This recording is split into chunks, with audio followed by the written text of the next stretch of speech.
Hello everyone, this is Avi, and this is the commentary track for the first of what ended up being a two-parter regarding animation workflow regarding voiceover and the rare instances where Japan pre-records their voices. And yeah, actually, the reason we decided to lead with the Attack on Titan incident is because this video was going to be Eric's idea initially. Like, he was going to do most of it because yeah, it originated when we were at Anime Expo. We didn't go to the exact panel, but we saw Jessica McCallum from Mad Men Entertainment. She tweeted about it when she did go to that panel, and yeah, that kind of got Eric thinking about the whole thing and thinking, hey, maybe it would be worth tackling this in video form. And yeah, so credit goes to Jessica, kind of, for inspiring this video.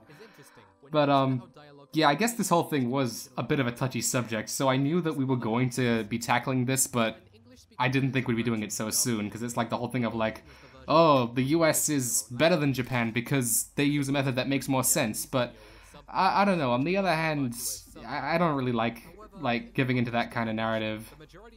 No, actually, this was probably my favorite part to edit, just comparing the subbed and the dubbed anime through weird, like these very particular ways of editing things where it's like, the dubbed stuff is like really action-centric, it has this kind of campy jazz music, and then the subbed anime is really sleek and picturesque and really, I don't want to say pretentious, but it's like, and then just following it up with some like really unexpected stuff. Like, I didn't think I'd be bringing up live-action dubbing. I think I'm gonna go a bit more into it in part 2, but it is relevant because, yeah, technically there is dubbing involved a lot in live-action films, because the actors end up doing a lot of ridiculous stuff that the microphones cannot pick up very reliably. At least with stuff in isolation. Oh yeah, I had to go through all the footage of Soregaseu before even attempting this video. And oh yeah, I actually stole this edit from a previous video I did back when I had my old account. I used that exact same edit with Vegeta and Chris recording him.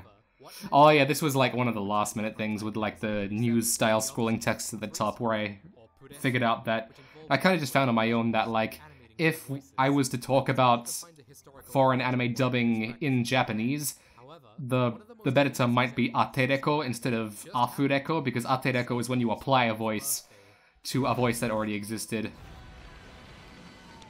Oh yeah, the AKIRA sizzle was, I don't know, kind of inspired by the Toonami promo that I think Sarah Hardy did for it, but had to make some last minute tweaks because it was way too seizure inducing.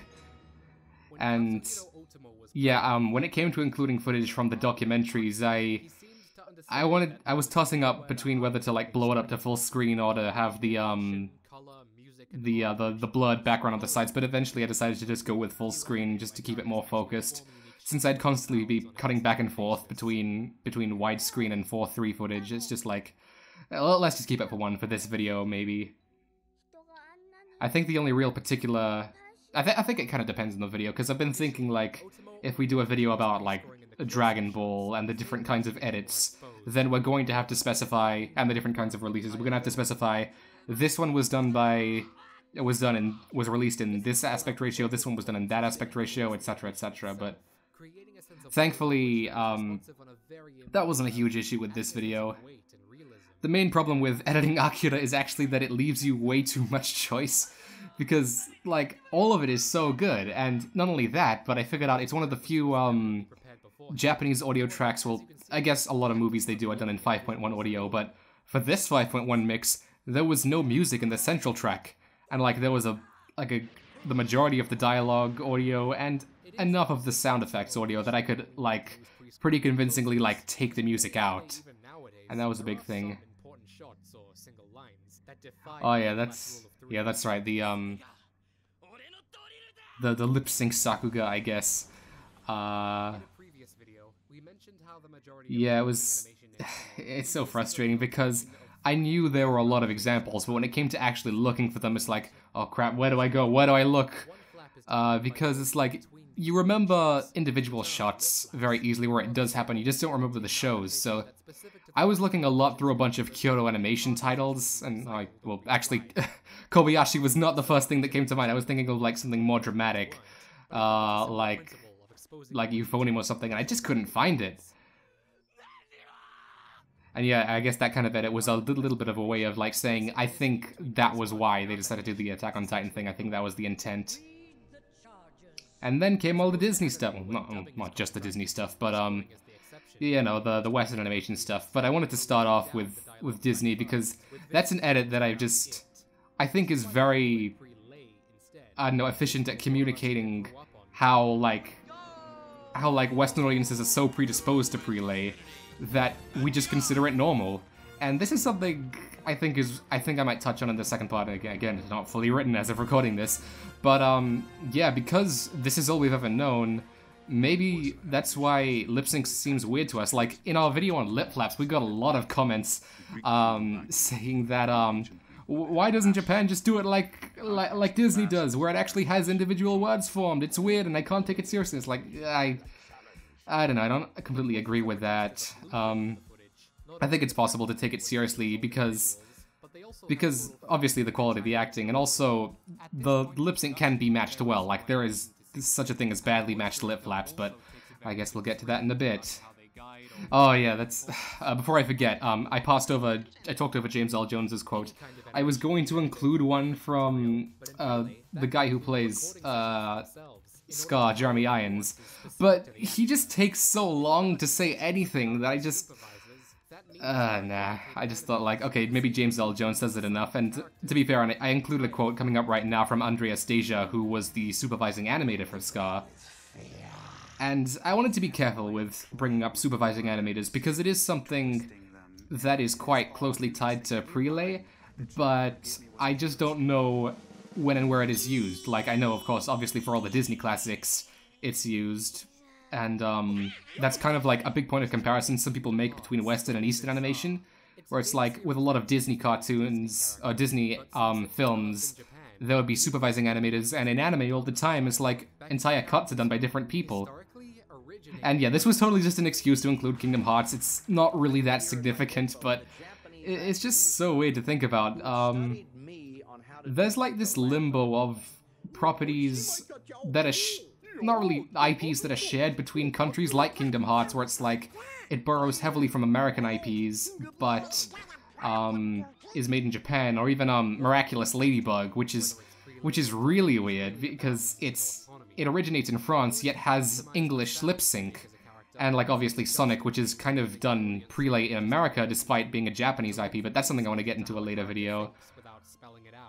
And this part with the fucking sorry, I swear in these commentaries, with the Jinro music, it was kind of this big statement to just cushion the blow a little earlier on this, like, hey, I'm not saying that dubbed voice acting sucks, because that's something I notice a lot with videos that I admit I'm kind of insecure about when I write, is that I'm worried that when as people are going through a video, they will listen to one thing I say, then immediately take it out of context in the comments, and then from there the comment section will be derailed by people who don't, you know, watch the rest of the video to see where I challenge the idea I brought up, or like, see how I change it.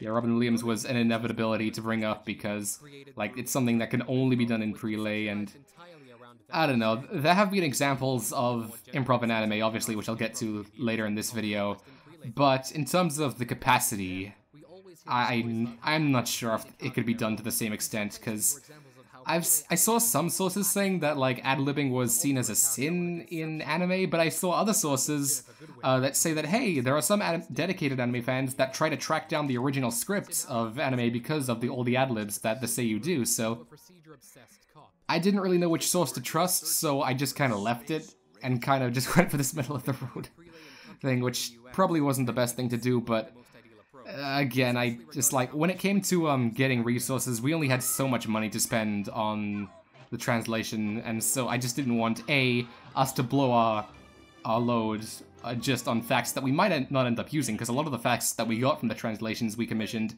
we didn't end up using in this video, but we've made some of them available, depending on which translator was okay with us sharing their stuff.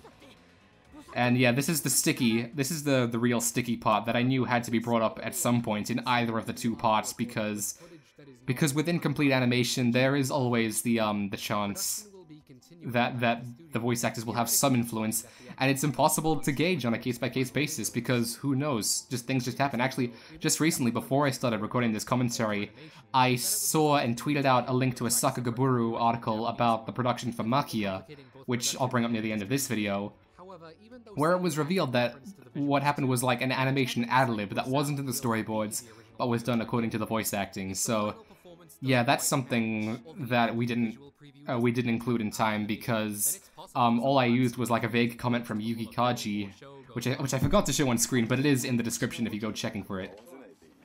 And yeah, this bit from this is actually from Redline. This was a weird thing where I stumbled across, Eric and I would stumble across films that we thought were pre-scored, like we thought Redline was pre-scored because it had unique mouth animations, but that didn't end up being the case. Like, I went through the entire behind the scenes thing, and all we saw was ADR sessions, so apparently not. And likewise, and like, I always try to be careful with that kind of stuff, because when companies put out, well, not companies, just like whoever's distributing the physical release put out special features like that, inevitably you have to cut stuff out, but make, I guess just make a point with it.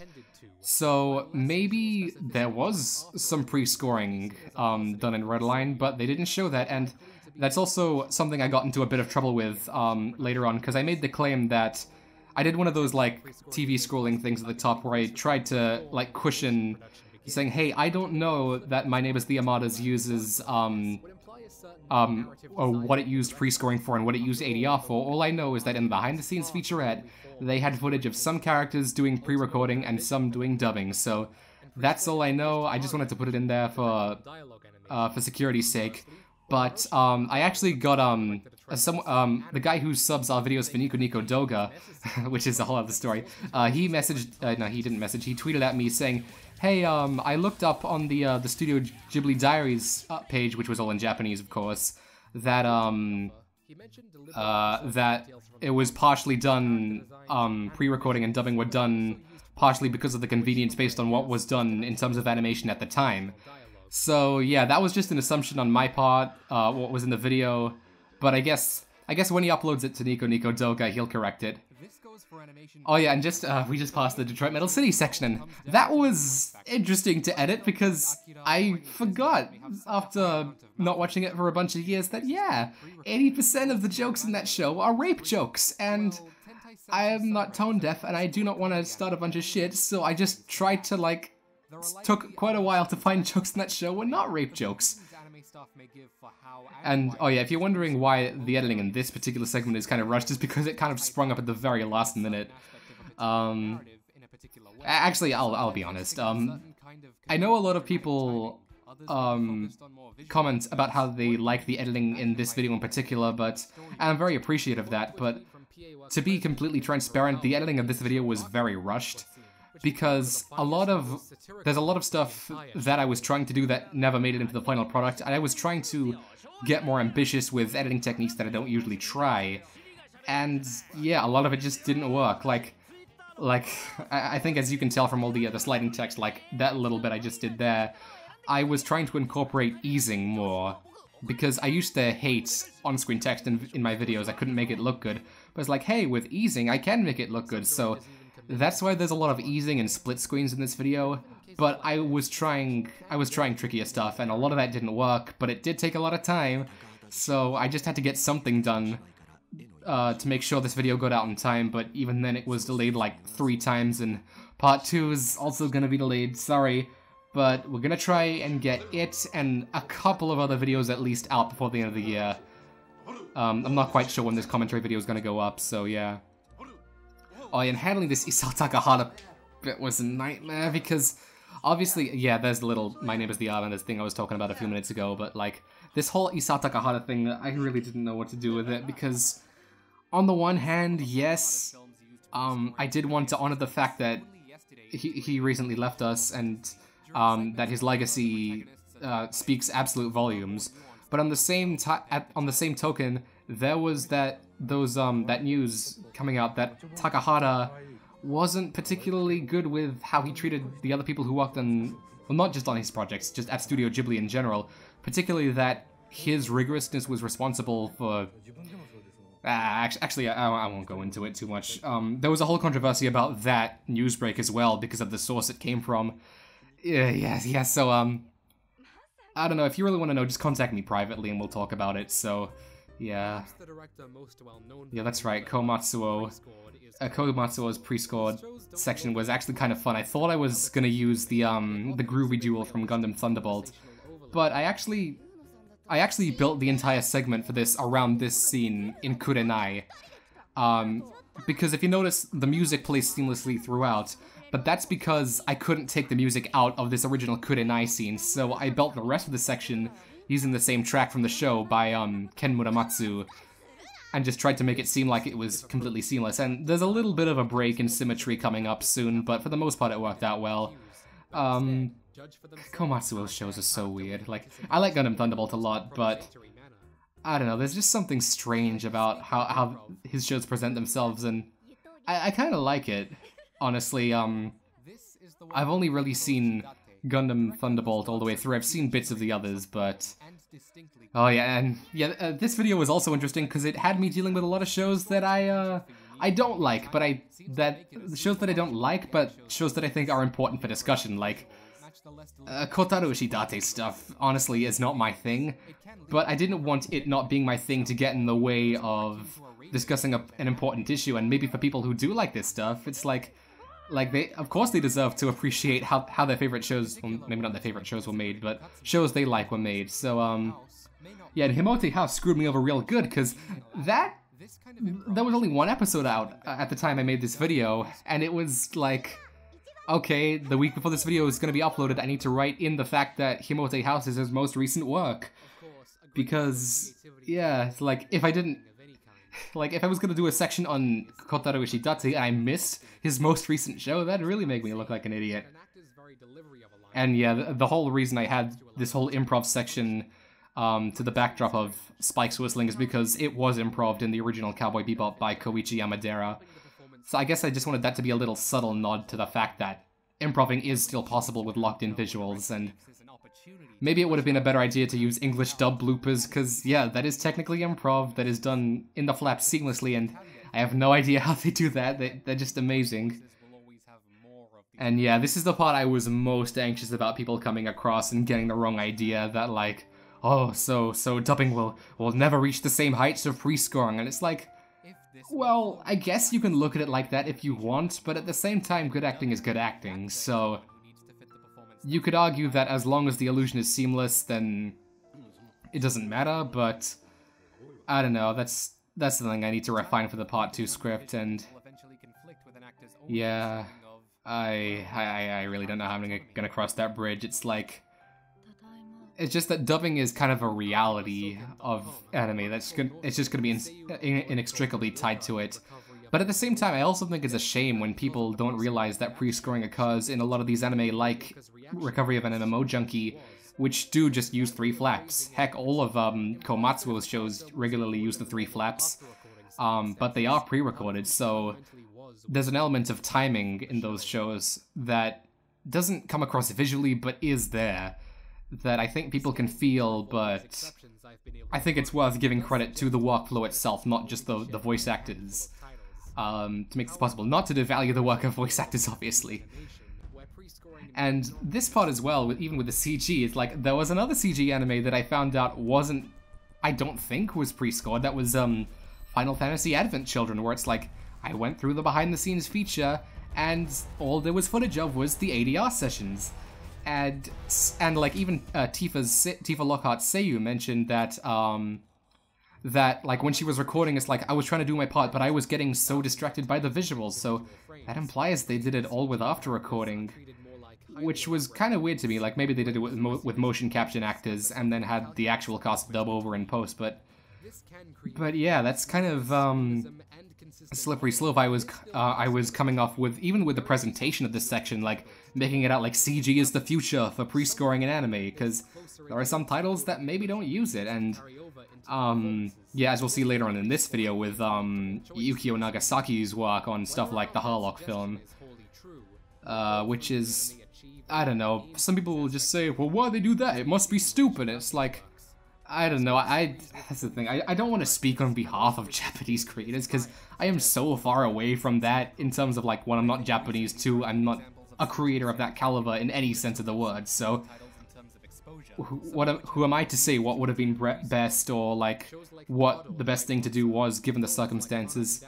And yeah, Hana and Alice was a goof, because technically it was rotoscoping, but I don't know, I really need to see Hana and Alice. It looks like a really interesting film, and I've heard, like, that it's a very unconventional kind of film from a lot of people, so... Oh yeah, I had to use Blame footage in this segment. Blame is bad. Read the manga. I've heard the manga is really good for Blame. Yeah, and yeah, I don't know, this whole section was done really quickly. I really wanted to make more use of all the polygon stuff, and I had to re-edit that whole section because somehow I got it in my head that Cyborg 009 was also polygon pictures when it obviously wasn't. And so the editing for that had to change dramatically because it's like, honestly, I should have been tipped off because, hey, Cyborg 009 does not cap its frame rate. And like Polygon, I love you, but please stop capping the frame rate. I know you're trying to look more like 2D, but 2D does not have a set frame rate.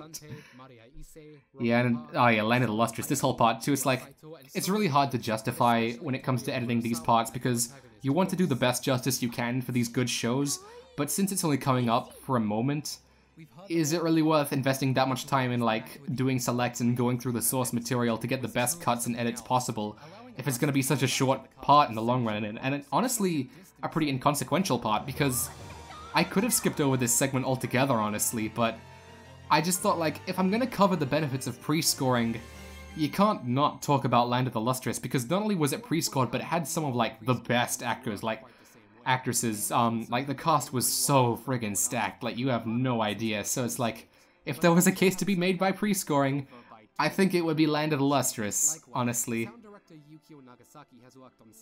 Yeah, and also, I didn't see Carter the right answer, honestly, so that was another case where I was, like, fumbling with footage very precariously, and, I don't know, like, this whole video made me very, very, very anxious, because first of all, we were dealing with a lot of footage that hadn't been made public in English before, like, we had paid for the translation of its English stuff for the first time. Well, at least the first widespread time that's been published on, like, a wide platform. But also, sometimes, we did have sources directly, we did have information directly from the sources, like, say, Yukio Nagasaki saying that he had to dub over pre-scored stuff in Asura and the Harlock movie. But there was just one source for that, so it was a very, very precarious moment integrating that into the video. And God, this whole thing with Hisone and Mazutan drove me up the wall, because it's like, okay, so it was pre-scored, but it wasn't pre-scored, but it's like, how do we present that really in the grand scheme of things? It's like, are we saying that all anime should do this? No, not necessarily, and even then, I spoke to Liborek on Twitter, and he said that, like, even though this was undeniably a part of its production, he can't confirm whether it was done for the later parts of the show, because, yeah, pre-scoring is tied to recording voices prior, so who's to say when, like, when and how the latter episodes were recorded, so, yeah. And I don't know, I guess it was also might have been a little bit contentious because we were planning to upload this video pretty close to when Hisone and Masotan went up on Netflix. And of course, Hisone and Masotan received a dub, and the dub was actually quite good from what I've heard of it, recorded at VSI for Netflix, and it's like, I wonder if the English actors for that show realized that they were dubbing over what kind of was prelay. Because, like, maybe that would have affected how they approach things and stuff, but... And, yeah, and, like, stuff like this, like Spacebug, of course it's a pre-scored show, but, like, it's not worth bringing up much in any capacity, and... because, like, I don't think much of the target audience for anime would necessarily be interested in Spacebug, but I don't know, who am I to say? Basically. Oh yeah, this whole section had to be rewritten because in the time between when this video was planned and when it was released and when it was delayed, the Monster Strike movie had already come out in Japan, so... Oh my god, like, time-sensitive stuff like this is the worst. I wish I could have made this last segment better where I used the Kaguya OST better, because it's like... on the one hand, it is kind of a tribute to pre-scoring. On the other hand, it's also a bit of a farewell to Takahata as well, because like using a lot of the footage from his pre-scored films, as well as like showing some of my favorite shots from other pre-scored works. So I just wish it could have come off better. And I also wish that I could have like, I was trying to make it a goal to like theme this video after AKIRA and make the music from it pop up at various segments and stuff like that. Yeah, and this last section was honestly kind of a mess. I wanted to like make the comparison between that pre-scoring thing with the Kaguya music have all this nature imagery, while the dubbed stuff had a lot of urban and city imagery and urban sounds as well to contrast Joe Hisaishi's music. And yeah, I wanted to have a more elaborate effect for this plane transition where it transitions to the final visual of AKIRA right here, where he says Boku wa Tetsuo at the very end of the film, where he's kind of like affirming who he is. And that like, to say like, yes, pre-scoring has left its mark on anime, and like AKIRA is like the definitive proof of that, but there is a bunch of other stuff that's come in its wake, and even like in the light of the recent stuff, yeah, it's like not all the pre-scored works are even remotely similar, because AKIRA doesn't resemble, I don't know, Detroit Metal City or MMO Junkie despite having the same workflow, so it's like the diversity of pre-scoring can kind of rival the diversity of the after-recorded stuff, because it can sometimes come down to intent and what they want to express with the pre-scoring and how it demonstrates something. I don't know, I'm just repeating myself at this point. Video's almost over. I feel like I've been talking non-stop. Kind of been struggling to like not cough and not spit everywhere. Like I had to saliva remove all the saliva noises from this video. And I want to time this just right so I don't have to edit this awkwardly. Come on, almost done. Yeah, thank you so much to all the patrons and everyone who helped out so much. Like, the video would not have been possible without you guys. Okay, thanks, bye!